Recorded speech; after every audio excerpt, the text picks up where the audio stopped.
श्री राधे राधे। आपका स्वागत है मेरे इस YouTube चैनल डिवाइन हिंदी कहानियों में। आज मैं आपको शरद पूर्णिमा व्रत की कथा सुनाऊंगी। अगर आपको मेरी ये कथा पसंद आए तो कमेंट बॉक्स में कमेंट जरूर करें। शरद पूर्णिमा पर माँ लक्ष्मी जी की पूजा की जाती है और व्रत रखा जाता है। उनको दूध व मखाने से बनी खीर का भोग अर्पित किया जाता है। चंद्रमा की रोशनी में इस खीर को रखने के बाद में प्रसाद के रूप में इसे खाया जाता है। शरद पूर्णिमा का व्रत रखने वालों के लिए माँ लक्ष्मी जी की प्रादुर्भाव की कथा का पाठ करना जरूरी होता है, तभी उनका व्रत पूर्ण माना जाता है। भीम जी ने कहा, मुने, मैंने तो सुना था कि लक्ष्मी जी क्षीर समुद्र में प्रकट हुई हैं। फिर आपने यह कैसे कहा कि वे भृगु की पत्नी ख्याति के गर्भ से उत्पन्न हुई हैं? पुलस्त्य जी बोले, राजन, तुमने मुझसे जो प्रश्न किया है उसका उत्तर सुनो। लक्ष्मी जी के जन्म का संबंध समुद्र से है। यह बात मैंने ब्रह्मा जी को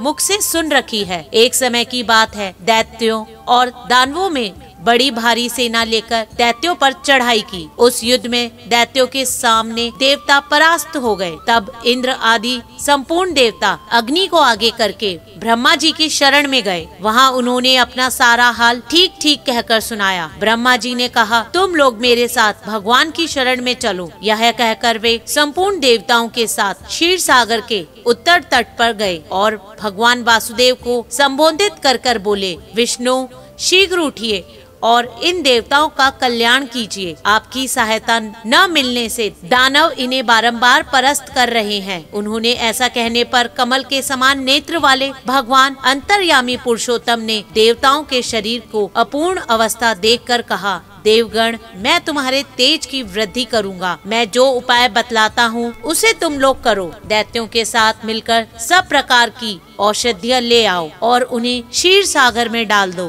फिर मंदराचल और वासुकी नाग को रस्सी बनाकर समुद्र का मंथन करते हुए उससे अमृत निकालो। इस कार्य में मैं तुम लोगों की सहायता करूंगा। समुद्र का मंथन करने पर जो अमृत निकलेगा उसका पान करने से तुम लोग बलवान और अमर हो जाओगे। देव भगवान ने ऐसा कहने पर संपूर्ण देवता दैत्यों के साथ संधि करके अमृत निकालने के लिए यत्न में लग गए। देव, दानव और दैत्य सब मिलकर सब औषधियाँ ले आए और उन्हें क्षीर सागर में डालकर मंदराचल को मथनी एवं वासुकी को नाग नीति बनाकर बड़े वेग से मंथन करने लगे। भगवान विष्णु की प्रेरणा से सब देवता एक साथ रहकर वासुकी की ओर हो गए और दैत्यों को उन्हें वासुकी की सिर की ओर खड़ा कर दिया। भीष्म जी वासुकी के मुख की सांसें तथा विषाग्नि से झुलस जाने के कारण सब दैत्य निस्तेज हो गए। क्षीर समुद्र के बीच ब्रह्मावेताओं में श्रेष्ठ भगवान ब्रह्मा तथा महातेजस्वी महादेव जी की कच्छप रूपधारी श्री विष्णु भगवान की पीठ पर खड़े हो अपनी भुजाओं से कमल की भांति मंदराचल को पकड़े हुए थे तथा स्वयं भगवान श्री हरि कर्म रूप धारण करके क्षीर सागर के भीतर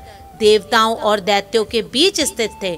वे मंदराचल को अपनी पीठ पर लिए हुए डूबने से बचाते थे। तदंतर जब देवता और दानव ने क्षीर समुद्र का मंथन आरंभ किया, तब सबसे पहले उसमें देव पूजित सुरभि यानी कामधेनु का आविर्भाव हुआ, जो घी दूध की उत्पत्ति का समान मानी गई है। तत्पश्चात वारुणी देवी प्रकट हुई, जिसके मद भरे नेत्र घूम रहे थे। वह पग पग पर लड़खड़ाती चल रही थी। उसे अपवित्र मानकर देवताओं ने त्याग कर दिया। तब वह असुरों के पास जाकर बोली, दानवों, मैं बल प्रदान करने वाली देवी हूँ, तुम मुझे ग्रहण करो। दैत्यों ने उन्हें ग्रहण कर लिया। इसके बाद पुनः मंथन आरंभ होने पर पराजिता उत्पन्न हुआ, जो अपनी शोभा देवताओं का आनंद बढ़ाने वाला था। तदंतर 7 करोड़ अप्सराएं प्रकट हुई, जो देवता और दानवों के समान रूप में भोग्य है। जो लोग पुण्य कर्म करके देवलोक को जाते हैं, उनके ऊपर समान अधिकार होता है। अप्सराओं के बाद शीतल किरणों वाले चंद्रमा का प्रादुर्भाव हुआ, जो देवताओं को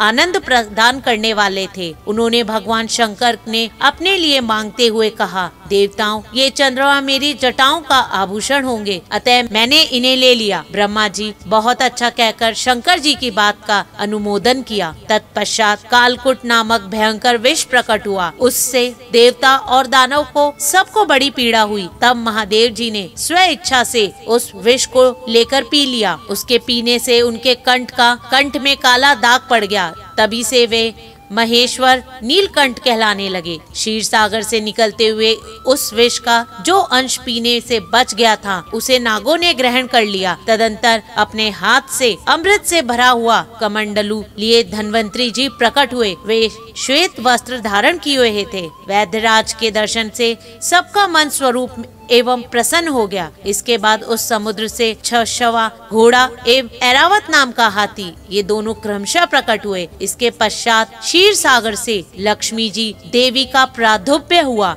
जो खिले हुए कमल पर विराजमान थी और हाथ में कमल लिए हुए थी, जिसके उसकी प्रभा चारों ओर छिटक रही थी। उस समय महर्षियों ने श्री सूक्त का पाठ करते हुए बड़ी प्रसन्नता के साथ उनका सत्वन किया। साक्षात क्षीर समुद्र में प्रकट होकर लक्ष्मी जी को एक सुंदर माला भेंट की, जिसके कमल कभी नहीं मुरझाते। विश्वकर्मा ने उनके समस्त अंगों के आभूषण पहना दिए। स्नान के पश्चात दिव्य माला और दिव्य वस्त्र धारण करके जब वे सब प्रकार के आभूषणों से विभूषित हुई, तब इंद्र आदि देवता तथा विद्याधर आदि ने भी उन्हें प्राप्त करने की इच्छा की। तब ब्रह्मा जी ने भगवान विष्णु से कहा, वासुदेव, मेरे द्वारा दी गई इस लक्ष्मी देवी को आप भी ग्रहण करें। मैंने देवता और दानवों को मना कर दिया है, वे इन्हें पाने की इच्छा नहीं करेंगे। आपने जो स्थिरता पूर्वक इस समुद्र मंथन में कार्य को संपन्न किया है, इससे आप पर मैं बहुत संतुष्ट हूँ। यूँ कहकर ब्रह्मा जी ने लक्ष्मी जी से बोला, हे देवी, तुम भगवान केशव के पास जाओ, मेरी दिए हुए पति को पाकर अनंत वर्षों तक आनंद का उपभोग करो। ब्रह्मा जी का ऐसा कहने पर लक्ष्मी जी समस्त देवताओं को देखते देखते श्री हरि के वृक्ष स्थल में चली गई और